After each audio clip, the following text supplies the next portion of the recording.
Assalamualaikum warahmatullahi wabarakatuh. Perkenalkan, nama saya Salwa Rufaidah, absen 30 dari 11 IPS 1. Saya akan menjelaskan tentang perlawanan rakyat Indonesia terhadap penjajahan pemerintah Belanda. Perlawanan rakyat Indonesia terhadap penjajahan pemerintah Belanda. 1. Perang Padri. Perang Padri diawali dengan konflik antara kaum Padri dengan kaum adat terkait pemurnian agama Islam di Sumatera Barat. Kaum adat masih sering melakukan kebiasaan yang bertentangan dengan Islam seperti berjudi dan mabuk-mabukan. Kaum Padri yang terdiri para ulama menasihati kaum adat untuk menghentikan kebiasaan tersebut. Kaum adat menolaknya sehingga terjadi perang yang berlangsung tahun 1803 sampai 1821. Perang diakhiri dengan kekalahan kaum adat. Kondisi tersebut lalu dimanfaatkan Belanda untuk bekerja sama dengan kaum adat guna melawan kaum Padri. Belanda memang bertujuan untuk menguasai wilayah Sumatera Barat. Salah satu tokoh pemimpin kaum Padri adalah Tuanku Imam Bonjol. Fase perang ini berlangsung tahun 1821 sampai 1838. Tuanku Imam Bonjol lalu mengajak kaum adat agar menyadari tipuan Belanda dan akhirnya bersatu melawan Belanda. Perang diakhiri dengan kekalahan di pihak Padri dan adat karena militer Belanda yang cukup kuat. 2. Perang Patimura. Pada 1817, Belanda juga berusaha menguasai Maluku dengan memonopoli perdagangan. Rakyat Maluku yang dipimpin Thomas Mutulasi Patimura menolaknya dan melakukan perlawanan terhadap Belanda. Pertempuran sengit terjadi di benteng Dorset, Saparua. Belanda mengerahkan pasukan secara besar-besaran. Rakyat Maluku terdesak. Perlawanan rakyat Maluku melemah akibat tertangkapnya Patimura dan Marta Christina Tiahahu. 3. Perang Diponegoro. Perang Diponegoro adalah perang terbesar yang dialami Belanda. Perlawanan ini dipimpin Pangeran Diponegoro yang didukung pihak istana, kaum ulama, dan rakyat Yogyakarta. Perang ini terjadi karena Belanda memasang patok-patok jalan yang melalui makam leluhur Pangeran Diponegoro. Perang ini terjadi tahun 1825 sampai 1830. Pada tahun 1827, Belanda memakai siasat perang bernama Benteng Stelsel, yaitu setiap daerah yang dikuasai didirikan benteng untuk mengawasi daerah sekitarnya. Antara satu benteng dan benteng lainnya dihubungkan pasukan gerak cepat, sehingga ruang gerak pasukan Diponegoro dipersempit.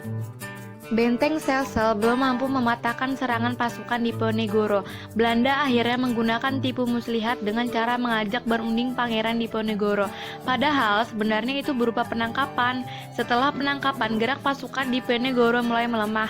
Belanda dapat memenangkan perang tersebut, namun dengan kerugian yang besar karena perang tersebut menguras biaya dan tenaga yang banyak. 4. Perang Jagaraja Bali. Perang ini terjadi akibat protes Belanda terhadap hak tawan karang, yaitu aturan yang memberikan hak kepada kerajaan-kerajaan Bali untuk merampas kapal asing beserta muatannya yang terdampar di Bali. Protes ini tidak membuat Bali menghapuskan hak tawan karang, sehingga perang puputan habis-habisan antara kerajaan-kerajaan Bali yang dipimpin I Gusti Ketut Jelantik dengan Belanda terjadi. Belanda berhasil menguasai Bali karena kekuatan militer yang lebih unggul. 5. Perang Banjar. Perang ini dilatar belakangi oleh Belanda yang ingin menguasai kekayaan alam Banjar, serta keikut campuran Belanda dalam urusan kesultanan.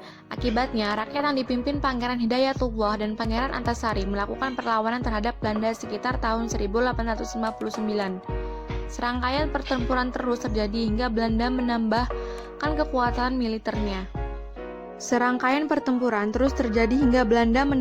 kekuatan militernya. Pasukan Pangeran Hidayatullah kalah karena pasukan Belanda lebih unggul dari segi jumlah pasukan, keterampilan perang pasukannya, dan peralatan perangnya. Perlawanan rakyat Banjar mulai melemah ketika Pangeran Hidayatullah tertangkap dan dibuang ke Pulau Jawa. Sementara itu, Pangeran Antasari masih melakukan perlawanan secara gerilya hingga ia wafat. 6. Perang Aceh. Perang Aceh dilatar belakangi Traktat Sumatera 1871 yang menyebutkan bahwa Belanda bebas meluaskan wilayah di Sumatera termasuk Aceh.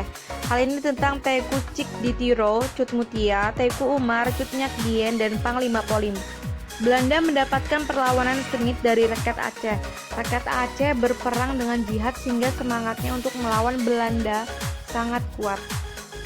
Untuk menghadapinya, Belanda mengutus Nokurdonje untuk meneliti budaya dan karakter rakyat Aceh. Ia menyarankan agar pemerintah Belanda menggempur pertahanan Aceh bertubi-tubi, agar mental rakyat semakin terkikis dan memecah belah rakyat Aceh menjadi beberapa kelompok. 7. Perlawanan rakyat Batak. Perlawanan rakyat Batak dipimpin Sisingamaraja. Latar belakang perlawanan ini adalah bangsa Belanda berusaha menguasai seluruh tanah Batak dan disertai dengan penyebaran agama Kristen. Sisingamaraja masih melawan Belanda sampai akhir abad ke-19. Namun, gerak pasukan Sisingamaraja semakin menyempit. Pada akhirnya Sisingamaraja wafat ditembak Serdadu Marsose dan Belanda menguasai tanah Batak.